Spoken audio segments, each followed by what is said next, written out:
Good morning, Ambassador. Good morning, Jason. Thank you for coming to our offices. It's great to be here.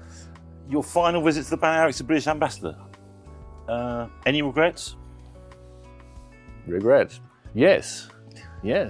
Not having come more often and stayed for longer. I'd have loved to have done more, but of course my time here has coincided with pandemics and more. So, and there's a lot to do. But I love coming here, and yeah, will be time to come back. How will you describe your time in Spain as Ambassador? Busy, interesting, challenging. I think anybody who thinks back and thinks through the pandemic we've been through and everything it meant and the way it completely threw our lives up in the air in such an unknown way. We look back on it now as though it was almost a different world, but at the time, very, very, very challenging. But overall, a huge privilege, really, to be able to do this job for 5 years in Spain. An extraordinary privilege, very proud. Your public awareness campaign and the restrictions introduced in Magaluf, will they help to make it a safer resort? That's our aim. It's safer in the sense that, let's look around the world. It's an incredibly safe resort. Tourism coming to the Balearics in general and to Magaluf, it's a safe destination. That's one of the reasons why it's so attractive. But the sheer numbers involved have meant that there have been examples of people who've got into trouble, who've had accidents, and sadly in the past have even become killed. That's what we're working on, the very small percentage of people who have had problems. And we've noticed from the campaign from last year that actually it has had an impact, and there have been we had no deaths from falls last year, and many fewer injuries. So yes, we think it's had an impact. That's why we're carrying on with it. We're working with all sorts of different people, the authorities, business, tour operators and so on, so that it is as effective as it can be this season. And we hope that people have a safe and fantastic tourist season this year. What advice would you give to young people coming to Mallorca on holiday for the first time, without their parents, going to Magaluf? What would you tell them? You know what I'd say, Jason? I'd say stick with your mates. It's a simple message. I mean, obviously they're going to have a great time because it's a fantastic destination, and they're going to have a brilliant holiday, because that's what happens when you come to the Balearics. It's when you come to Magaluf. But also there are many things you don't know. So stick with your mates, and also be respectful because you're the guest. Do you feel ashamed sometimes of the behaviour of that very small number of British tourists who cause trouble? I deeply regret. I do not assume responsibility for the behaviour of every Brit to come here, so I do not personally feel ashamed, no. But I do think it is a great pity that when there are instances of people who do not respect the fact that they are guests in somebody else's town, on somebody else's island. And when you're guests in somebody's house, you've got to respect. You've got to respect them. You've got to respect the people who live there. And when on occasion that doesn't happen, but this is only on occasion, then absolutely, I think there's absolutely nothing whatsoever for anybody to be proud of. How would you describe relations between Spain and Britain?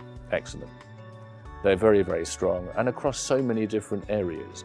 We talk a lot about tourism here in the Balearics, but the trading relationship is absolutely huge, very, very important. Spain continues to be a top 10 trading partner of the UK. The Spanish business investments in the UK and British investments in Spain are huge. The cultural exchanges are extraordinary. Education, we have more British schools in Spain than in the rest of the European Union combined. I think we've got about 10 in the Balearics. There are so many links that come out of our history, and this strange thing this strange attraction that there seems to be both for Spaniards for the UK and for Brits for Spain. One of the issues which affected a few of our readers was the issue of the driving licences. It went on, it was finally resolved, I know. Did you find the whole thing rather frustrating? Yes, of course I did. But frustrating for the people affected more than anything else, because I could see, and they told me in very clear terms, how it was affecting their day-to-day lives. And of course, when you put yourself in the shoes of people who are just not able to do things that should be perfectly normal to be able to do, you feel very frustrated that you haven't been able to resolve that sooner. But great, it got resolved. and hopefully now that's now history, Jason. So very glad that we got there in the end.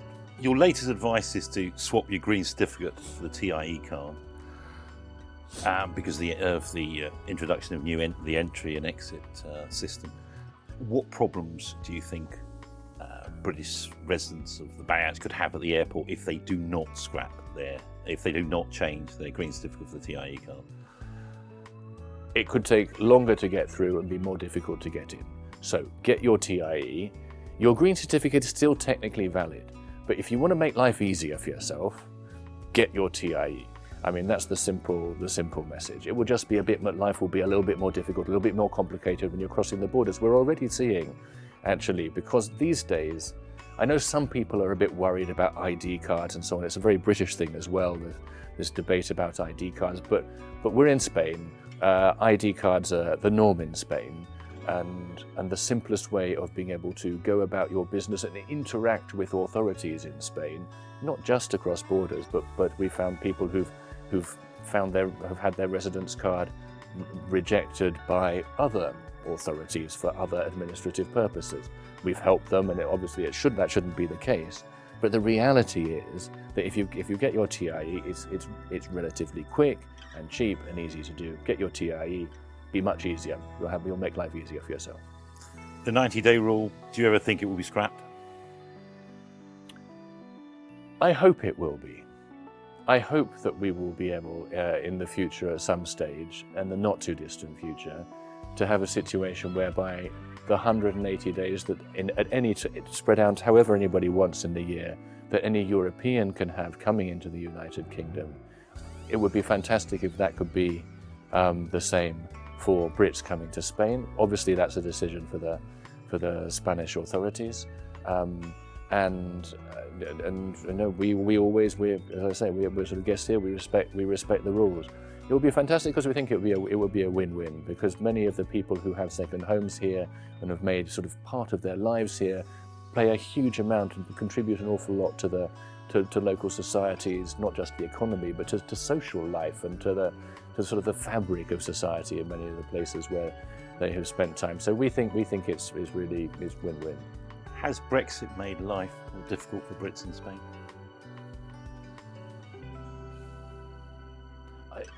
I think that no, in general, because there was a period of transition where it was tricky to manage that transition, but we had the withdrawal agreement that gave sort of all the extensive rights we know about to Brits who live here, and so in general the answer is no. They can come and go freely.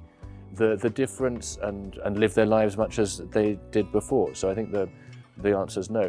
Obviously, for some people coming and going, family who may not be resident here coming and going, there's the 90-day rule, which you just mentioned, which in some cases can create some difficulties, but there are exceptions that can be made for particular cases, for example, for coming to care for relatives and so on. So it's not an absolutely rigid rule. No, in general, I think Brexit's the past, and we're managing all the challenges right now that we've been talking about of just how strongly tourism has come back after the pandemic. If you had to name your finest moment as British ambassador to Spain, what would it be? Apart from visiting our offices, of course. I was going to say it was coming down to the basement of this wonderful building in the centre of Palma and being in this studio with you. No, there have been so many different moments, Jason. I mean, Spain it's such a huge privilege to do the job, and Spain is such a wonderful and diverse country, and there are so many links, the people-to-people links are just fantastic. Just yesterday, when I was in Calgary, we had a lunch in the charity shop with members of the British community who are doing so many extraordinary things, raising money for people in all sorts of different needs. It's pretty inspirational. There are so many little different inspirational aspects of the links that we have between our two countries. It's just the whole lot is pretty great, really. And how does finally, you were in Calgary yesterday,